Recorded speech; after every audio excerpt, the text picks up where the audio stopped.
Yes, both the governor of Kaduna State and the speaker, they released details of their salaries, but both of them earning, what, is it less than 500,000 naira? But you have also said that, look, those are not the key issues, that it's where the allowances are, that's where the focus is. But we've also looked at this matter previously where some think that as much as, I think, 47 former governors or so draw as much as 37.1 billion naira from public treasury. It can be controverted. But then you also have former governors who receive a lot of pensions. But the important thing is people think that there's a lot of money going to some public officials. Now, if we're to go about reducing these allowances, what steps should we be taking?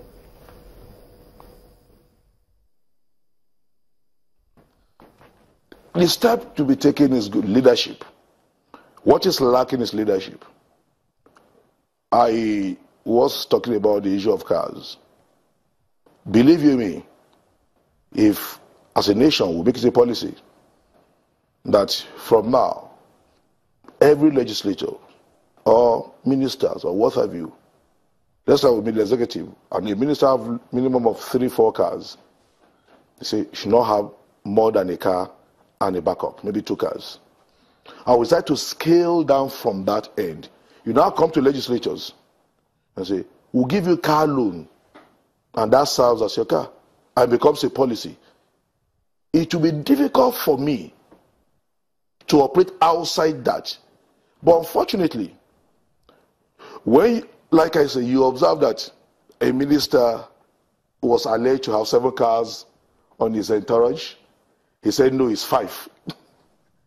That's the defense. You now come that a legislator should not have a car. He will feel there's no equity in this.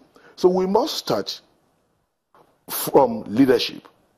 Allowances. If you're living, going to Kaduna, I'm going to Lagos from Abuja, what's the average cost of an hotel? All right, let's make this brief, if I could butt in, because time is fast spent.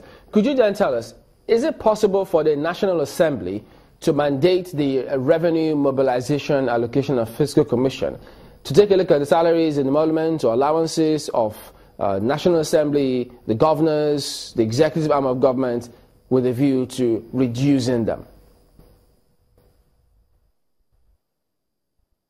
The cross of the matter, the most important part of the discourse is not, unfortunately, under the purview of Revenue Fiscal Mobilization Commission. The security vote. It comes under non-disclosed expenditure. I don't know what the term is used. And you find, things can come up any day. You can have the Kaduna crisis, you can have kidnapping in your state. The governor, as the chief executive officer, is expected to rise up to that occasion. So he has that window of thinking, it's as much as 400 million naira a month as security vote. So that is where they cover a lot of these. We are aware of the Dasuki trial, what have you. Most of those expenses come from that security vote. So what we're saying is, in other crime, you have the narrative made public. There is limit to how you are given a window, but it is not a window that is not that cannot be pegged. But here you don't even know how much is it. So it has a lot of war chest to do a lot of things outside the legitimate governance responsibility. So Revenue Fiscal Mobilization can do a lot, but I think it's about leadership. And unfortunately for me, this government, I assume that will come with such a drive.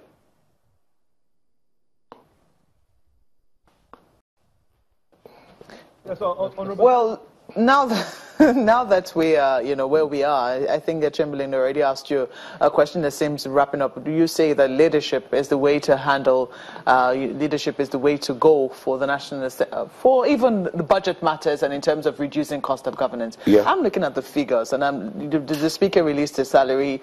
In terms of what he takes home at the end of the month, his salary, it looks like it's less than 400,000 naira. It doesn't include allowances. So we're not very sure in terms of, as Speaker of the House, you know, what allowances he's entitled to. So it's very difficult. But then when people look at the details of salaries, for instance, and maybe allowances, do you think that we might be forced to review generally? Because we've been seeing a situation whereby members of the Nigeria Labour Congress have been asking for a salary increase. They've been asking for minimum wage increase. Where we would be forced to review this, you know, wholeheartedly and wholesale, as it were. Even to the workers too. Salaries, no, their allowances is where they make a kill. Even to civil servants. It's across board. Yeah, but that is usually included in the pay slip. You see it all at once in the pay slip. I'm not seeing it here in the pay slip of the Speaker. No, those allowances I'm talking about, it does not include DTA, does not include traveling outside of the official headquarters to do something outside. There are a lot of things that is not in the pay slip.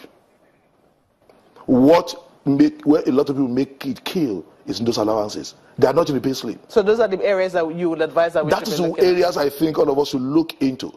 And that's where I have concentrated my energy. Until we take... Well, it is very easy for anybody to explain away salary. I was on the air sometimes ago and I showed them, I brought my phone to show my salary. It's very easy. When you take the housing, you take this, how much is it? But as a director, if you are going on a foreign trip, what is your entitlement? Those are the questions that we should be asking. Well, we'll be asking those questions definitely in the future. Thank you so much for coming on Sunrise Daily. Honorable Tajudeen Yusuf is the Chairman, House Committee on Capital Market. Well, Sunrise Daily continues now as we hand you over now to Lagos. Chamberlain.